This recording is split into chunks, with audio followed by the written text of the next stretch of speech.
Avui és el primer dia de Alba 2, és el dia en què les nostres administracions i nosaltres ens comprometem a avançar i fer el nostre futur més brillant.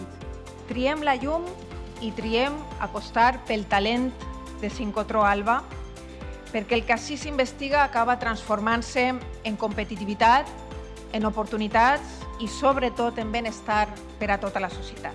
Projectes punters com el Sincrotró Alba que continuïn il·luminant el model de país que volem on la ciència i el coneixement tinguin un pes rellevant.